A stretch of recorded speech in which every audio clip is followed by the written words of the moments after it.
Vincent, and I'm an MIT-trained engineer that's worked on medical pumps since 1989, and I'll introduce you today to VentriFlo True Pulse pumps.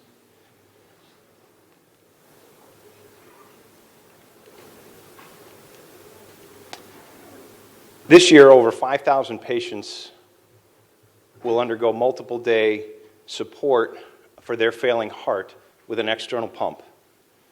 50% of these patients will not survive. In addition, over 800,000 patients will undergo the rigors of continuous flow pumping during heart surgery, and 30% or more will experience some form of lingering problem in their kidney, brain, gut, and lungs. Simply put, healthy humans have good heartbeats, and a strong pulse is a fundamental part of human life. This is true for the smallest and the largest among us. Now, none of this is surprising, but let me share with you something that is. Today, when patients with either a stopped heart or a failing heart need assistance moving blood around their body, we do so with continuous flow. There is no pulse.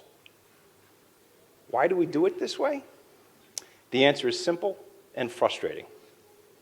Because 50 years ago, when we first developed external blood pumps, continuous flow pumps proved to be easier to make and more reliable. And we accepted them as good enough.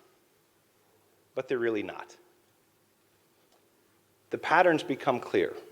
Longer patients are supported on continuous flow, the worse they do. Now, many of the complications are a result of poor blood flow, which is ironic because they're on a blood pump to help with blood flow. So what's going on here? We can now see that 30% of the capillary beds all around the body fail to open with continuous flow. That's like a third of your body holding its breath. Not surprising that this can lead to organ damage. There are two pictures here. On the left is sublingually under the tongue, looking when the native heart is pumping. On the right is when they go on continuous flow. E stands for empty capillary. Now, I'm an engineer and not a clinician, but I can't see anything good that comes from having empty capillaries where there once was red cells. So pump manufacturers have attempted to respond by creating a simulated pulse. But not only does this risk additional damage to the blood cells, it fails to produce a true physiologic waveform, a full ventricular stroke volume. And there's no relax in between each stroke. Still, it seems to help. 250 children at Penn State were put on a simulated pulse, and their average time coming out of the hospital was 7 days versus the standard 12, saving the hospital considerable money and being better for the patients. But the simulated pulse is not physiologic. There's still room for improvement. The left ventricle, when it ejects into the elastic arterial tree, stretches that wall, and then that stretch slingshots that blood deep into the body, into the capillary bed. And importantly, when the heart rests to refill, that elastic arterial tree also rests, something that doesn't happen with continuous flow. So pulse, like a lot of things in medicine, is both dose and delivery dependent. So the missing piece of simulated pulse is it doesn't provide the full stroke volume or the proper relax and reset in between each stroke. The VentriFlo True Pulse pump can truly mimic the human heart. On the left, you see pressure images taken from a study at the Cleveland Clinic, and you compare that to what's on the right. We can mimic the human heart for the first time. How do we do that? We start with a linear motor. It's like a speaker, similar to what you're listening to me over today, but instead of creating sound waves that you can hear, we gently squeeze the blood to make a pulse. Utilizing this approach, we can recreate the human heartbeat outside of the body. Our initial market applications are to replace continuous flow on the sickest of patients. First, for pediatric and adult ECMO, and then in the operating room for cardiopulmonary bypass. We have 5 patents across US, Europe, Canada, and Japan, and significant additional IP in development. We have a number of prototypes, and as mentioned, we've been on a number of successful animal studies at Dartmouth-Hitchcock Medical Center, and most recently at the #1 heart hospital in the land, the Cleveland Clinic. Our go-to-market strategy is straightforward. We'll start first in those patients for whom we have the greatest lifetime value, and that's pediatric ECMO, and then on to CPB, and then adults, first in the US, and then in Europe.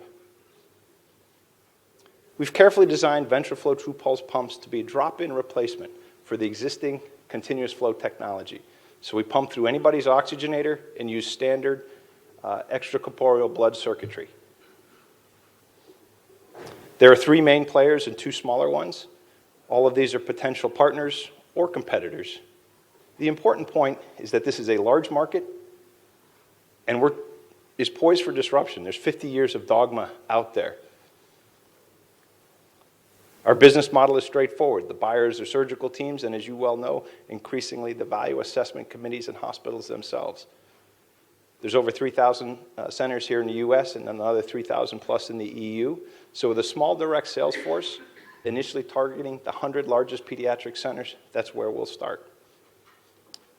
Recurring revenue occurs from sale of sterile, single-use, disposable, like the one I have in my hand. Over 90% gross margin, and in 100 consoles in year 5, utilizing 4,000 blood pumps, will generate almost $40 million in revenue.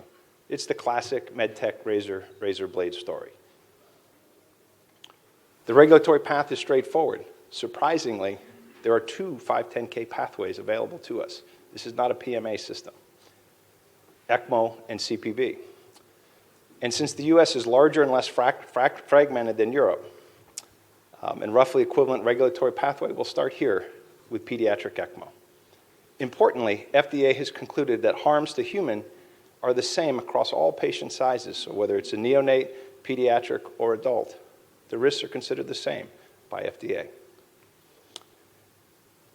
Reimbursement is provided under existing DRG payment structures, so there's no new HCPCS or CPT codes required.